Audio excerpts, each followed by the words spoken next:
Guys welcome to ക്രിപ്റ്റോസാൻ്റെ പുതിയ വീഡിയോയിലേക്ക് സ്വാഗതം. 98.4 നമ്മൾ കണ്ടു. പക്ഷെ നമ്മളിടയിൽ ഒരു സന്തോഷം വരുന്നില്ല. കാരണം ആൾട്ട് കോയിൻ എന്ത് പറ്റി, ആൾട്ട് കോയിൻ എന്താണ് എന്നുള്ള നിരന്തരം മെസ്സേജുകൾ വന്നുകൊണ്ടിരിക്കുന്നുണ്ട്. ആൾട്ട് കോയിൻ എന്താ കയറാത്ത, BTC 98 എത്തിയിട്ട് ആൾട്ട് എത്തിയിട്ടില്ലെങ്കിൽ ഇനി ആൾട്ട് കയറൂലേ? നിങ്ങൾ ചിന്തിക്കേണ്ട ഒരു കാര്യം, മറന്നു പോകുന്ന ഒരു കാര്യമുണ്ട്. ഞാൻ നിങ്ങളോട് പറഞ്ഞിരുന്നു, മണി ഫ്ലോ എന്ന് പറയുന്നത് BTC, പിന്നെ ലാർജ് ക്യാപ്പ്, പിന്നെ സ്മോൾ ക്യാപ്പ് കോയിൻസ്, പിന്നെ മീം കോയിൻസ്, ഇങ്ങനെയാണ് മണി ഫ്ലോ ഉണ്ടാവുക. അപ്പോൾ നിങ്ങൾ ശ്രദ്ധിച്ചിട്ടുണ്ടാവും, BTC ഈ പറയുന്ന 70K 90Kയിലേക്കോ അല്ലെങ്കിൽ 81K വരെ ഒറ്റ കയറ്റം കയറിയ സമയത്ത് ആൾട്ട് കയറിയിട്ടില്ല. പിന്നെ 81Kയിൽ നിന്നതിന് ശേഷമാണ് ആൾട്ടിൻ്റെ ഈ തീരത്തിലേക്കൊക്കെ വീണ്ടും ഫണ്ട് വരാൻ തുടങ്ങി. പിന്നെ 81-90Kയിൽ എത്തുമ്പോൾ പെട്ടെന്ന് മാറ്റം ഉണ്ടായിട്ടില്ല. പിന്നെ ആ ഒരു ഫ്ലോ നമ്മളെപ്പോഴും മനസ്സിലാക്കണം. കറൻ്റ് BTC ഡോമിനൻസ് ഉണ്ടാകുന്ന സമയത്ത് മാക്സിമം ട്രേഡും മാക്സിമം ആൾക്കാരും BTCയിലേക്ക് പോകും. എന്നിട്ട് BTC ഒന്ന് സൈഡിലോട്ട് നിൽക്കുന്ന സമയത്ത് നമ്മൾ എന്ത് ചെയ്യപ്പെടും, ആ പ്രോഫിറ്റുകൾ, huge amount of money, BTC ഉണ്ട് ഗെയിൻ ഉണ്ടായ എമൗണ്ടൊക്കെ പതിയെ ആൾട്ടിലിടുകയും ആൾട്ടിൻ്റെ ഗെയിൻ വരുന്നതനുസരിച്ച് വീണ്ടും മണി BTCയിലേക്ക്, ഇങ്ങനൊരു ഫിയറ്റ്. പിന്നെ ഈ പറയുന്ന ഞാൻ പറഞ്ഞ പോലെ BTC, പിന്നെ ഇത്തീരിയം പോലെ ടോപ്പ് ലാർജ് ക്യാപ്പ് കോയിൻസ്, പിന്നെ കുറച്ച് സ്മോൾ ക്യാപ്പ് കോയിൻസ്, പിന്നെ മീം കോയിൻസ്, പിന്നെ വീണ്ടും ഫിയറ്റിലേക്ക് പോയി വീണ്ടും ആൾക്കാർ ബിറ്റ്കോയിൻ. ഇതാണ് ഇതിൻ്റെ ഫ്ലോ. ഈ ഫ്ലോ എപ്പോഴും നമ്മുടെ മനസ്സിലുണ്ടാവണം. ഇതുപോലെ BTC ഡോമിനൻസ് ഉണ്ടാകുന്ന സമയത്ത്, BTCയിൽ മാക്സിമം ഹൈപ്പ് ഉണ്ടാകുന്ന സമയത്ത് എല്ലാവരും BTCയിലേക്ക് പോകും. എന്നിട്ട് ആ ഒരു കോൺഫിഡൻറ്റ് ക്രിയേറ്റ് ചെയ്തതിന് ശേഷം ആണ് ആൾട്ടിലേക്ക് വരിക. ഈ ഒരു സീൻ ഓർത്തിട്ട് ടെൻഷൻ അടിക്കുകയേ വേണ്ട. അതുകൊണ്ട് ആൾട്ട് BTC 100K 198K ആയിട്ടും ആൾട്ട് മാറില്ല എന്ന് ചിന്തിക്കുമ്പോൾ നിങ്ങൾ ചിന്തിക്കാനുള്ള കാര്യം, നമ്മൾ ഈ പറയുന്ന 69-81Kയിലേക്കുമ്പോൾ എല്ലാം വന്നത് 81 BTC ഒന്ന് കൺസോൾഡേറ്റ് ചെയ്യുമ്പോഴാണ് പെട്ടെന്ന് ആൾട്ടിൻ്റെ ഗെയിൻ എങ്ങനെയാണ് നമ്മൾ കണ്ടതാണ്. മറ്റേ ഡോജിൻ്റെ ഗെയിനും, പിന്നെ ഏത് കോയിനായാലും പെപ്പെ അല്ലെങ്കിൽ ഈ പറയുന്ന പല ഷിബ് പോലുള്ള കോയിൻസൊക്കെ പെട്ടെന്ന് നമുക്കൊന്നും, ഈ ആൾട്ടിൻ്റെ ഗെയിൻ എന്ന് പറയുന്നത് നമുക്ക് പെട്ടെന്നുള്ളൊരു ഗെയിനായിരിക്കും. അതുകൊണ്ട് ഇത്തരം ടെൻഷനുകളൊന്നും വേണ്ട. ഇതൊരു നോർമൽ പ്രക്രിയയാണ് മാർക്കറ്റിൽ.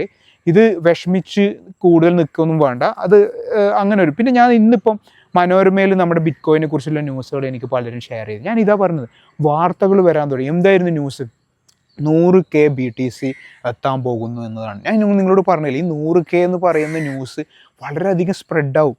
ഒരു BTC 100K എടുക്കുക എന്ന് പറയുന്നത് വലിയ അധികം ആ ന്യൂസ് വാല്യൂ ഉള്ള ഒരു കാര്യമാണ്. കാരണം ആ ഒരു അച്ചീവ്മെൻ്റ് ആണ്. ഇപ്പോൾ നമ്മൾ ഡോജ് $1 ഇങ്ങനെയുള്ള ഈ കാര്യങ്ങളൊക്കെ അച്ചീവ് ചെയ്യുകയാണെങ്കിൽ, ഇപ്പോൾ XRP $1 വലിയൊരു ന്യൂസായിട്ട് നമ്മൾ പലരുടെ അടുത്ത് കേട്ടിട്ടുണ്ടാവില്ലേ. അപ്പോൾ അത്രയോ ആൾക്കാർ ഇന്ന് തന്നെ ഒരു കേരളത്തിലുള്ള ഒരാൾ, ഇപ്പോൾ മനോരമ പത്രത്തിലൂടെ എത്രയോ ആൾക്കാർ BTC അറിയുകയും ആ 100K വന്നു കഴിഞ്ഞാൽ കൂടുതൽ ആൾക്കാർ ക്രിപ്റ്റോനെ കുറിച്ച് അറിയുകയും ചെയ്യുന്നുണ്ട്. ഇവിടെയാണ് നമ്മുടെ സാധ്യതകൾ കൂടിക്കൊണ്ടിരിക്കുന്നത്. പിന്നെയും നമ്മുടെ കൺഫ്യൂഷൻ ഞാൻ നിങ്ങളോട് പറഞ്ഞില്ല, നിങ്ങൾ ഈ ഒരു കാര്യം മനസ്സിൽ വെച്ചാൽ മതി. ഞാൻ നിങ്ങളോട് പറഞ്ഞു എന്ന് പറഞ്ഞാൽ, ബുൾ സൈക്കിൾ എന്ന് പറയുന്നത് ഹാൾവിങ്ങിന് ശേഷം ഒരു 400-460 ദിവസം മിനിമം ഉണ്ടായിട്ടുണ്ട്. ഹാൾവിങ്ങിന് ശേഷം ഈ 400 ദിവസം അല്ലെങ്കിൽ 500 ദിവസം എന്ന് പറയുമ്പോൾ നമുക്ക് അടുത്ത കൊല്ലം ജൂലൈ വരെ മിനിമം, അല്ലെങ്കിൽ ഒരു ആഗസ്റ്റ് സെപ്റ്റംബർ വരെ നമുക്ക് പ്രതീക്ഷ കൊടുക്കാം. അപ്പോൾ നമ്മൾ കുറച്ച് നേരത്തെ പിൻവാങ്ങും. എന്തുകൊണ്ട്?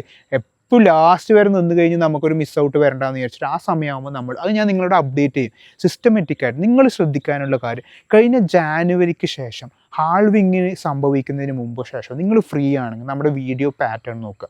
നമ്മൾ ആ ഒരു കഴിഞ്ഞ ബുൾ സൈക്കിൾ 2016, 12, 20 ഇത്തരം സൈക്കിളിൽ നിന്നും കോൺസ്റ്റൻ്റായിട്ട് ഡാറ്റാസ് കളക്ട് ചെയ്ത് എങ്ങനെയാണ് ഓരോ സൈക്കിളും നടന്നിട്ടുള്ളത് എന്ന് നമ്മൾ പഠിച്ചത് കൊണ്ടാണ് ഞാൻ നിങ്ങളോട് പറയുന്നത്. പ്രീ ഹാൾവിങ് റീട്രേസ്, എന്നിട്ട് ഹാൾവിങ് നടക്കുന്നതിന് മുമ്പ് ഒരു ഓൾ ടൈം ഹൈ ഉണ്ടാക്കി, ആ സമയത്ത് ഒരു 6-7 മാസം പോസ്റ്റ് ഹാൾവിങ് റീഅക്യുമുലേഷൻ. നിങ്ങളൊരു കറക്റ്റ് ഫോളോ അപ്പ് ആണ്. അല്ലെങ്കിൽ നിങ്ങൾക്ക് ഡൗട്ടാണ്, നിങ്ങൾ പുതിയതായി വന്ന ഒരാളാണ്, എനിക്ക് കറക്റ്റ് ഫോളോ അപ്പ് കിട്ടിയിട്ടില്ല.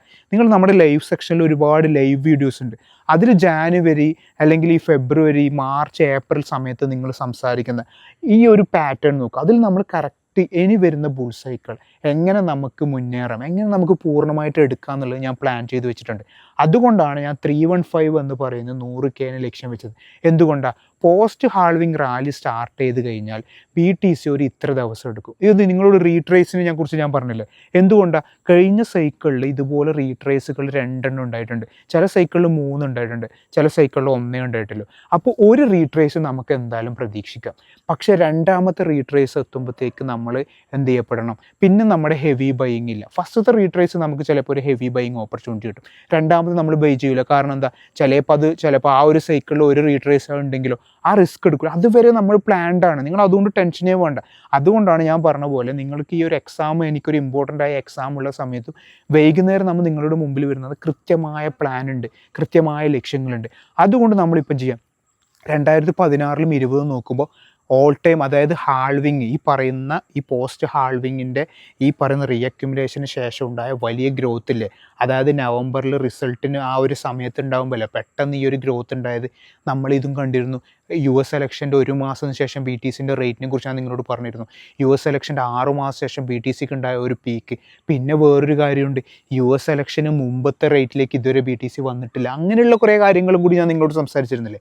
അപ്പം നമ്മളെ സംബന്ധിച്ചിടത്തോളം ഞാൻ 2016-ഉം 20-ഉം നോക്കുമ്പോൾ 11 ആഴ്ച കഴിഞ്ഞിട്ടാണ് ഫസ്റ്റ് റീട്രേസ് ഉണ്ടായത്. ഇപ്പോൾ എത്ര ആഴ്ചയായിട്ട്, ഇപ്പോൾ നമുക്കൊന്ന് 6 ആഴ്ചയോ 5 ആഴ്ചയോ കൂട്ടിയാൽ മതി. കറണ്ട് എനിക്കൊന്ന് 4 ആഴ്ച വരെ ആയിട്ടില്ല. കാരണം 1-ാം തീയതി 3-ാം തീയതി തൊട്ടല്ലേ ഇതിൻ്റെ ശരിയായ ഒരു കയറ്റം തുടങ്ങിയത്. 71 അല്ലെങ്കിൽ അത് ബ്രേക്ക് ചെയ്തത് നമുക്ക് തോന്നുന്നു. അങ്ങനെ വരുമ്പോൾ ഇനിയും ഇപ്പോൾ 2-3 ആഴ്ച ഉണ്ട് അത്രേ. അപ്പോൾ അത് നമുക്കൊരു 11, ഒരു 7, 6 പിടിച്ചാൽ വരെ നമുക്ക് ഒരു കോൺഫിഡൻറ്റോടെ നിൽക്കാൻ പറ്റും. അപ്പോൾ 2016-ൽ 11 ആഴ്ചയായപ്പോൾ റീട്രേസ് വന്നു. അതിനുശേഷം ഒരു ഗ്രോത്ത് ഉണ്ട്. ഇപ്പോൾ നമ്മൾ അതനുസരിച്ച് പ്ലാൻ ചെയ്യും. പലരും പെട്ടെന്ന് റീട്രേസ് വരുമ്പോൾ മാർക്കുന്ന വാഷ് ഔട്ടും. നമ്മൾ ഫസ്റ്റത്തെ റീട്രേസിന് കൃത്യതയോടെ നോക്കും, എന്നിട്ട് അതിൽ നിന്ന് റീഅക്യുമുലേറ്റ് ചെയ്ത് പിന്നെ നമ്മൾ എന്ത് ചെയ്യപ്പെടും, ഈ പറയുന്ന കഴിഞ്ഞ ബുൾ സൈക്കിളിൽ 516 ദിവസം 2020-ൽ, 2016-ൽ 548, 2012-ൽ ഒരു ഇത്ര ദിവസം, അതായത് ഈ ബുൾ സൈക്കിൾ നമ്മൾ അതനുസരിച്ച് പ്ലാൻ ചെയ്തു. അതനുസരിച്ച് പ്ലാൻ ചെയ്യുമ്പോൾ നമ്മൾ എന്ത് ചെയ്യും, ആ ഒരു ഡേറ്റ് അനുസരിച്ച് നമ്മൾ നിങ്ങളോട് അപ്ഡേറ്റ് ചെയ്യും. അപ്പോൾ നമ്മൾ പതിയെ മാർക്കറ്റിൽ നിന്ന് മാറും. മാർക്കറ്റ് ചിലപ്പോൾ അവിടുന്ന് ചിലപ്പോൾ ഒരു പീക്ക് കിട്ടിയാൽ പോലും വീണ്ടും ഒരു ബിയർ മാർക്കറ്റ് വരും, വീണ്ടും ഒരു അപ്ഡേറ്റ്. ഇതൊക്കെ ആയുസുണ്ടെങ്കിൽ നമുക്ക് കൃത്യതയായി പോവാം. നിങ്ങൾ ചെയ്യാനുള്ളതെന്ന് പറഞ്ഞാൽ ഡെയിലി ഒരു സമയം, വേറൊരു പ്രവർത്തനമൊന്നുമല്ല, നിങ്ങൾ ഡ്രൈവ് ചെയ്യുന്ന സമയം, നിങ്ങൾ കിടക്കാൻ പോകുന്ന സമയം ജസ്റ്റ് എന്ത് ചെയ്യുക, അല്ലെങ്കിൽ നിങ്ങൾ ഫ്രീ ആയ എപ്പോഴും, പക്ഷേ എപ്പോഴും വേറൊരു ആക്ടിവിറ്റി ചെയ്യുന്നതാണ് കുറച്ചും കൂടി നിങ്ങളുടെ സമയം കൂടി വാല്യുബിൾ ആയിക്കോട്ടെ എന്ന് വിചാരിച്ച്. ബാക്ക്ഗ്രൗണ്ട് ഒന്നുമില്ല, ജസ്റ്റ് ഇയർഫോൺ ഇടുക, വിഷയങ്ങൾ കേൾക്കുക, ഗണിക്കുക, എൻ്റെ ഇൻവെസ്റ്റ്മെൻറ്റ് പ്ലാൻ എടുക്കുക, എൻ്റെ പ്രോഫിറ്റുകൾ മനസ്സിൽ വെക്കുക, ഞാൻ എവിടെ നിന്ന് ഈ പറയുന്ന ഏരിയയിൽ എനിക്ക് എത്ര മതി എന്ന് വെക്കുക. ഒരിക്കലും ഇന്ന് ഒരു കോയിന് കൊണ്ട് നമുക്ക് കോടീശ്വരനാവാം എന്നുള്ള തോട്ടുകൾ വേണ്ട. ഒരൊറ്റ കോയിന് കൊണ്ടോ ഒരൊറ്റ ഇൻവെസ്റ്റ്മെൻറ്റോ കൊണ്ടോ നമ്മൾ കോടീശ്വരനാവില്ല. പക്ഷെ നമുക്ക് എന്ത് ചെയ്യപ്പെടാം, ഒരു എമൗണ്ട് ഉണ്ടാക്കാൻ പറ്റും. ഇത് വേണം ചിന്തിക്കുക. പലരും കോടീശ്വരനാവാമെന്നാണ്. ഷിബ് $1, ഷിബ് ₹1, ഇത്തരം അത്യാഗ്രഹ തോട്ടുകൾ വരുമ്പോൾ എപ്പോഴും നമുക്ക് തൃപ്തി ഉണ്ടാവില്ല. നമ്മൾ അങ്ങനെയല്ല, നമ്മൾ സ്റ്റഡി ഗ്രോത്ത് ആണ്. ഈ ഒരു ബുൾ സൈക്കിളിൽ ലോസ് ഇല്ലാതെ ഒരു പ്രോഫിറ്റ് എടുക്കുന്നു. പിന്നെ വരുന്ന ബിയർ സൈക്കിൾ, ഇത് നമുക്കേ അറിയൂ, നമ്മളെ ഈ ഒരു ഇൻവെസ്റ്റ്മെൻറ്റ് പ്ലാനിനെ കുറിച്ച് അറിയൂ. ഈ ബുൾ സൈക്കിളിൽ നമ്മളൊരു പ്രോഫിറ്റ് എടുക്കുന്നു, ബിയറിൽ വീണ്ടും ഈ ബുൾ സൈക്കിളിൽ പറ്റാത്ത ഒരു എമൗണ്ട് അടുത്ത ബുൾ സൈക്കിളിൽ ഉണ്ടാകുന്നു. 2021 ബുൾ സൈക്കിളിൽ പ്രോഫിറ്റ് എടുക്കാൻ പറ്റാത്ത എത്രയോ ആൾക്കാർ ഈ ബുൾ സൈക്കിളിൽ ബിയർ മാർക്കറ്റിൽ സിസ്റ്റമാറ്റിക് അനാലിസിലൂടെ, സിസ്റ്റമാറ്റിക് ബൈങ്ങിലൂടെ ഈ ബുൾ സൈക്കിളിൽ കഴിഞ്ഞതിനേക്കാൾ ട്രിപ്പിൾ ഇരട്ടി പ്രോഫിറ്റിലേക്ക് ഇപ്പോൾ എത്തിയിട്ടുണ്ട്. അതായത് നിങ്ങൾ ഈ ബുൾ സൈക്കിളിൽ ഒരു പ്രോഫിറ്റ് എടുക്കുന്നു, വീണ്ടും നമ്മൾ പതിയെ പോകുന്നു, അടുത്ത ബുൾ സൈക്കിൾ ലക്ഷ്യം വെക്കുന്നു, വീണ്ടും പ്രോഫിറ്റ് എടുക്കുന്നു. അതിൻ്റെ കൂടെ പല ക്രിപ്റ്റോ റിലേറ്റഡ് സാധ്യതകളുണ്ട്. ഓരോ പ്രാവശ്യവും ബുൾ സൈക്കിൾ വരുമ്പോൾ ഞാൻ നിങ്ങളോട് പറയുന്നത് എന്താ, 2020-21 സമയത്തുള്ള ETF അനൗൺസ്മെൻറ്റ് ഉണ്ടായിട്ടില്ല, ബ്ലാക്ക് റോക്ക് ഇത്ര ബൈയിങ് ഉണ്ടായിട്ടില്ല, മൈക്രോ സ്ട്രാറ്റജി ഇത്ര ബൈയിങ് ഉണ്ടായിട്ടില്ല, ടെസ്ല ഇത്ര ബൈയിങ് ഉണ്ടായിട്ടില്ല, ഒരു ടീം ഇത്ര ബൈയിങ് ഉണ്ടായിട്ടില്ല.